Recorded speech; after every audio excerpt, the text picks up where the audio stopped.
Article 266-A of the Revised Penal Code is rape. The elements of rape under paragraph 1 are the following. First, that the offender is a man. Second, that the offender had carnal knowledge of a woman. Third, that such act is accomplished under any of the following circumstances. A. Through force, threat, or intimidation. B. When the offended party is deprived of reason or is otherwise unconscious. C. By means of fraudulent machination or grave abuse of authority. D. When the offended party is under 12 years of age or is demented even though none of the circumstances mentioned above be present. For this felony, we have People versus Savillano, 57 Scra, 320. For the facts of the case, for the first element, that the offender is a man, yes, Antonio Savillano, the accused, is a 20-year-old unmarried farmer who is much taller than the victim Zosima and whom she had known since childhood. For the second element, that the offender had carnal knowledge of a woman, here Zosima Hinilia, a 17-year-old unmarried girl. During her childhood, Zosima was sickly. She was given injections and medicines. She has a poor hearing and was somewhat abnormal. Her attainment was grade 2 in the primary school. Savillano succeeded in placing himself on top of her. He unzippered his pants with his left hand, exposed his penis, removed her panty and half-slip, and had sexual intercourse with her. The municipal health officer examined Zosima 2 hours after the incident. His findings were that the labia majora and minora do not show any distinct sign of recent injury. The doctor explained that his finding that the labia majora and minora do not show any distinct sign of recent injury means that Zosima has not given birth. He said that carancula hymenales means that the hymen had been ruptured. The fact that 2 fingers could be inserted into the vagina without pain means that the girl was no longer a virgin. The expression insertions of hard object into the vagina means that the vagina had been expanded by a hard object like the penis. For the third element, that such act is accomplished under any of the following circumstances.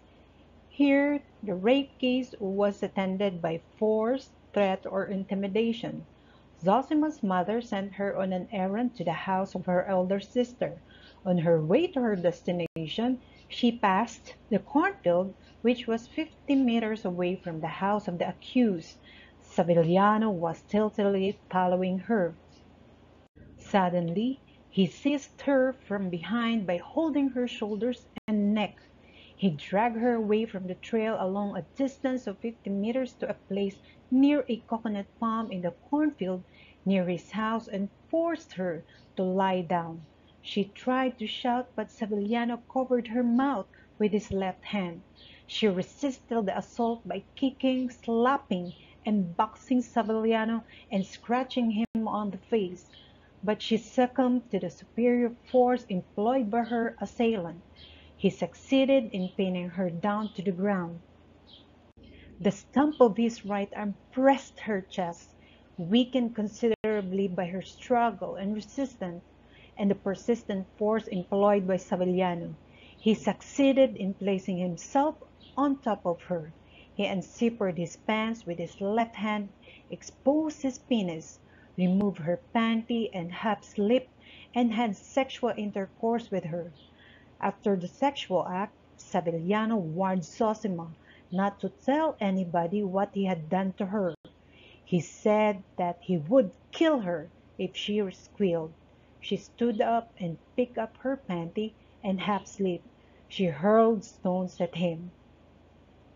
The issue of the case is whether or not the accused's contention that the sexual intercourse was voluntary. that he did not employ force by reason that his right hand, having been amputated 6 inches from the wrist. The ruling of the case: it is true that the accused Saviliano has only the full use of his left hand. He has a physical handicap because he has no right hand, but the petite complainant, a teenager, is only 4 feet tall and used to be sickly, whereas Saviliano is 5 feet and 5 inches tall, and as a young farmer accustomed to manual labor was quite strong. It is credible that with his physical superiority, he was able to overcome the resistance of the complainant and to have forcible carnal knowledge of her. It is not necessary that the force employed against the complaining woman in rape be so great or of such a character as could not be resisted.